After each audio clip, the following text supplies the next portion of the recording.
Hey everyone, and welcome to This Explainer. If you're a fan of true suspense, those mystery horror stories that literally make your blood run cold, well, you are in exactly the right place.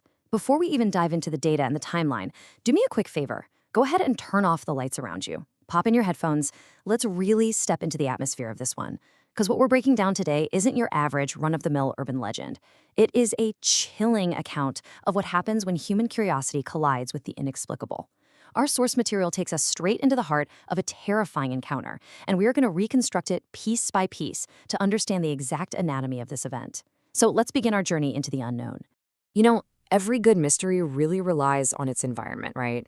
And this one, man, it is practically dripping with dread. We're looking at the outskirts of Mumbai, India. According to our sources, situated way out there, far from the bustling city lights, sits this old, abandoned bungalow. And this isn't just an empty house. It's a place that has been entirely ostracized by the local community. The fear is so deeply ingrained that locals flat out refuse to even walk past the property. It just stands there, completely isolated, surrounded by wild overgrowth and this heavy, almost oppressive silence. When a physical location carries that much psychological weight for a whole community, you really got to ask yourself, what exactly are they so afraid of? It's the perfect staging ground for our explainer today, and a stark reminder that some legends, they probably shouldn't be tested. So that brings us to the core of the local terror, 3:33 a.m.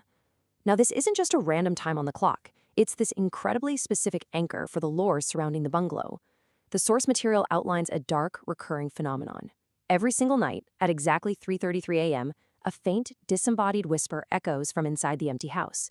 It's not a scream, it's not a loud crash. It's just a whisper. And if you think about it psychologically, a whisper is honestly so much more terrifying than a loud noise, isn't it? It implies proximity. It implies intimacy. It means something is close enough to speak softly.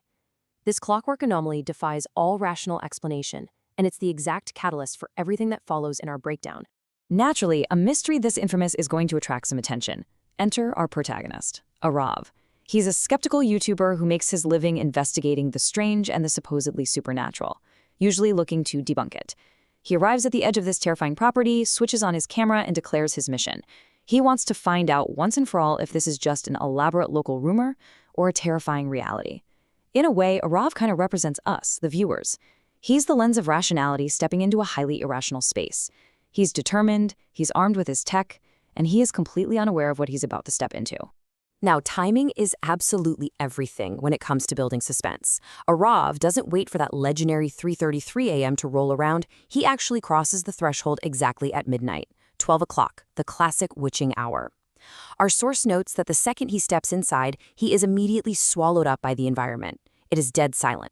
The only sounds penetrating the quiet are the howling of the wind outside and the unsettling rattling of the old wooden doors, a sound the source specifically describes as a heavy cud-cud. This isolation perfectly illustrates the sensory deprivation he's dealing with. Cut off from the world, senses heightened, the atmosphere just thick with anticipation. The physical environment is already playing tricks on his nerves. And here is where things shift from merely spooky to undeniably anomalous. See, outside the bungalow, Aarav was fully prepared. Battery at 100%, setup ready to go, totally in control.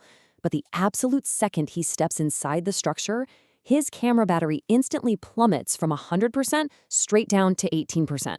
Just like that. This is an immediate, impossible technological failure. Just imagine that feeling of dread for a second. In modern times, our devices are literally our lifelines. And for a YouTuber, that camera is his entire reason for being there. Having that lifeline instantly drained without any logical explanation introduces this profound sense of vulnerability. It's like the environment is actively stripping away his armor the very moment he enters. 18%. It's such a low, anxiety-inducing number, isn't it? So, how does a skeptical mind process an impossible drop like that? Well, the source tells us exactly how Aarav reacts. He rationalizes it. He tells himself, maybe the battery is just faulty. And honestly, that is a classic human coping mechanism. When we're faced with something that totally breaks the rules of reality, our brains just scramble to find a mundane excuse, to keep the panic at bay. He assumes it's a hardware glitch, clings to that 18%, and pushes forward. But here's the thing. This rationalization is his biggest mistake. Because while he's busy blaming a supposedly faulty battery, the true psychological terror of the bungalow is just waking up.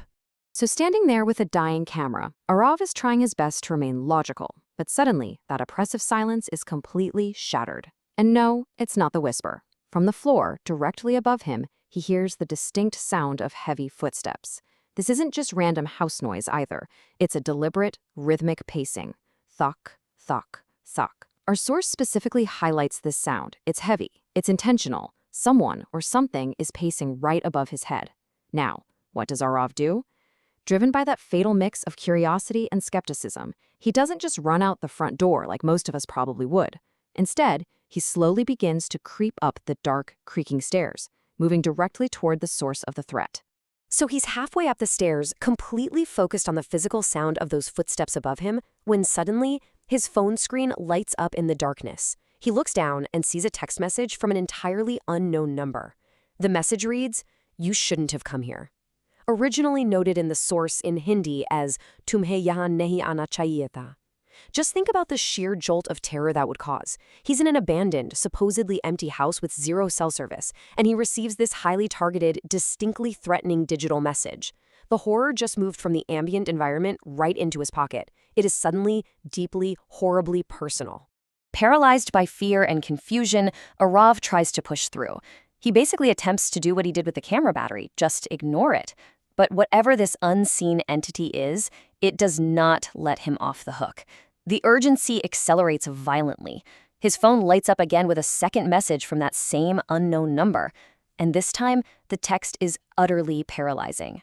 "I am standing behind you," or "Main tumhare piche khada hoon." Wow, this is the ultimate escalation. It completely shatters any remaining illusion of safety Aarav might have been clinging to. The source notes his heart begins to pound uncontrollably in his chest. The threat isn't just in the house anymore. It's literally right there, breathing down his neck. The climax of his terror unfolds in agonizingly slow motion. First, there's the wild, uncontrollable pounding of his heart as adrenaline just bloods his system. Next, driven by pure primal survival instinct, he slowly, terrifyingly turns around to face his stalker. He braces himself for the absolute worst, right? He looks behind him, and physically, the room is completely empty. There is absolutely no one there. No physical attacker, no dark shadow in the corner, just the dusty, empty air of the abandoned bungalow. I imagine for a split second there might have been this huge wave of relief. He's alone. But that fleeting relief? Yeah, it's instantly shattered. Because while Aarav turned around and saw an empty room with his own two eyes, through the digital lens of his camera, yep, that same camera that inexplicably drained 18% the moment he walked in, an unseen presence was clearly visible, standing right there, staring directly back at him through the screen. It really begs the ultimate, chilling question: when our eyes deceive us, what hidden realities does our technology capture? Who, or what, was really waiting in the dark? It's a profound mystery that leaves us wondering what unseen things might be standing just out of our sight right now. Thank you so much for joining me for this explainer, and hey, perhaps keep a light on tonight.